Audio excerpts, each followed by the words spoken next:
Hi everyone, it's Loniefe here and welcome back to my channel. Before I start my video, I would like to say mega shout out to all my subscribers. And please don't forget to subscribe, like and share, and press the notification button.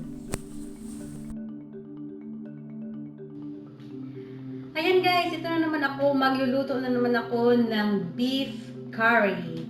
Alam ko, ang daming curry, may Indian curry, may Filipino curry, may Chinese curry. Ayan, magluto ako ng beef curry in Chinese style at ang gagamitin ko na curry sauce is Chinese curry sauce. Ayan. I will use Shin beef because there's a little bit of fat in it and this is a good piece of meat. But what I'm going to do is to boil the meat first until it's tender. Then I have to slice ready for cooking.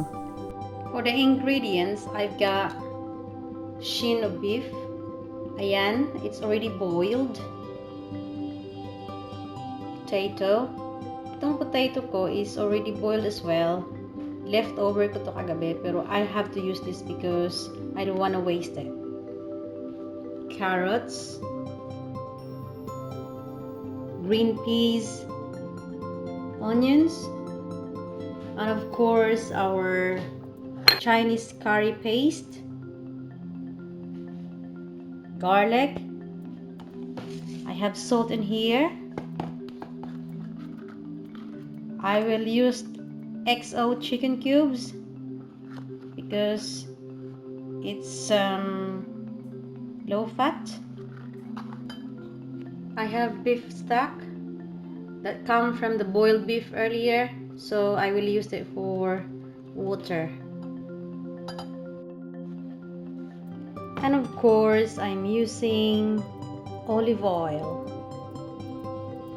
Yun talaga ang gusto ko kasi light siya. But you can also use different kind of cooking oil. It doesn't matter.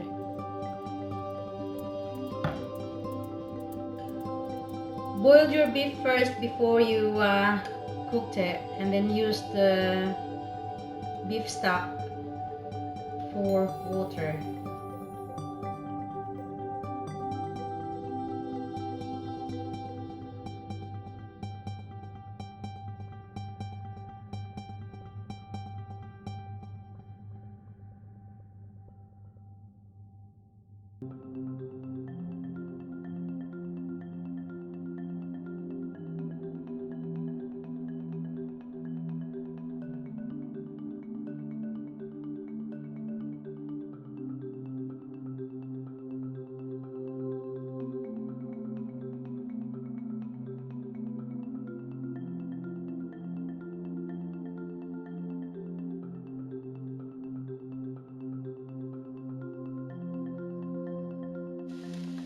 Ayan, I think ready na yung beef na ilagay.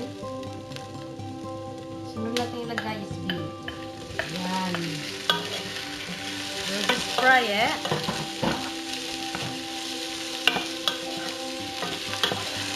Beef.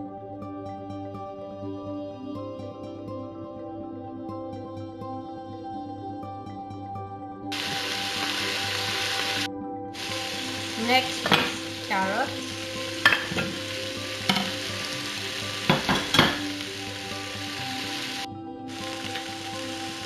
And potatoes.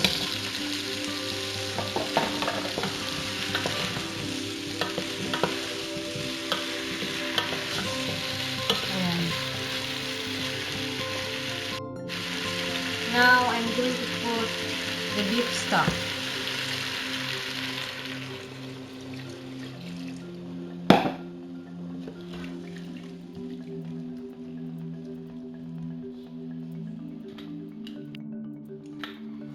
Lagyan ko siya ng beef cubes.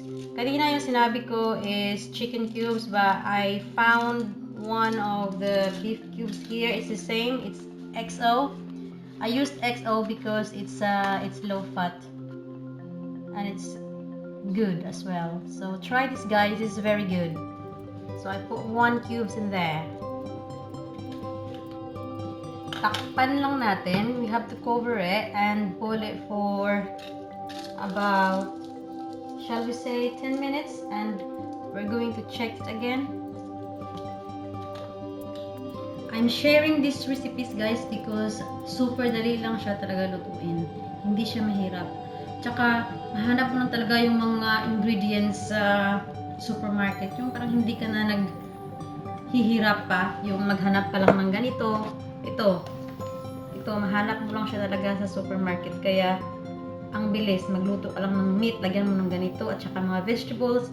Ang dali. Super dali lang talaga lutuin. Kaya, I'm sharing this recipe for you in order for you to cook it really quickly, and at saka super delicious talaga, guys. Paborito talaga to ng asawa ko, at saka hindi siya spicy. It's not spicy and my daughter can eat it. At saka yung mga i-share ko ng mga recipes in the future, yung mga pang slimming na recipe, kasi I'm trying to lose weight a little bit. So I'm trying to share recipe na yung ang dali lang siya lutuin, yung mga hindi siya maalat, yung talagang proven talaga mag-lose weight ka. So in the future, I'm going to share to you all my recipes that I'm cooking for slimming. Yung mga nagpapapayat dyan, manood kayo, kasi i-share ko na yung mga slimming recipe ko, at saka sabi ko sa inyo, it's working.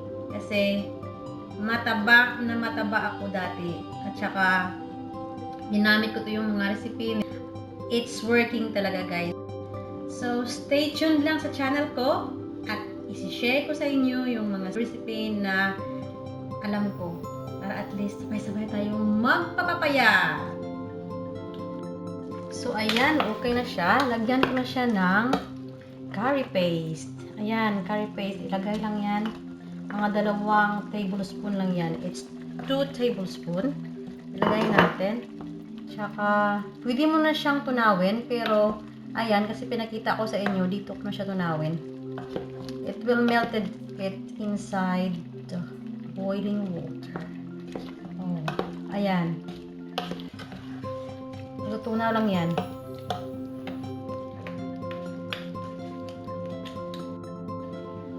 Put some salt.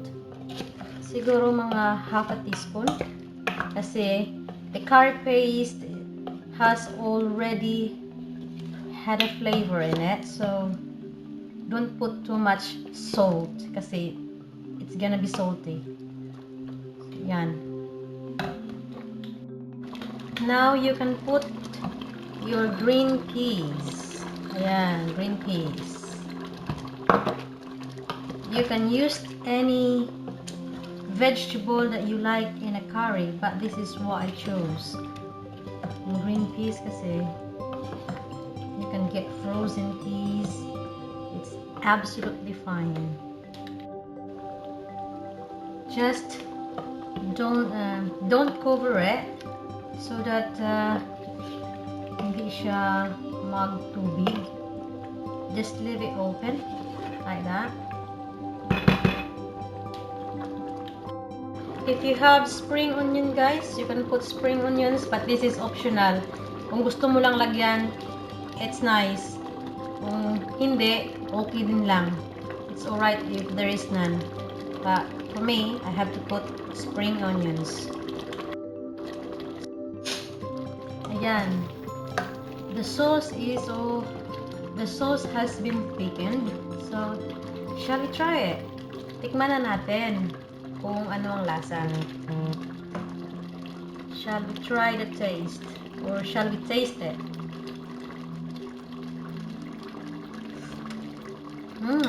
Masarap. Kung gusto nyo, kung kulang pa yung asin, dagdagan nyo lang ng konti. But this one, it's already tasty, so I don't need to put any more salt in it. Sarap. Ayan, luto na siya. Tingnan nyo, guys, ang sarap. Tingnan nyo. masarap. Yan ang beef curry in Chinese style. Ayan, my beef curry in Chinese style. Yummy! Thank you for watching, guys. Hope to see you in the next video. Please don't forget to subscribe on my channel, like and share, and press the notification button. Bye-bye.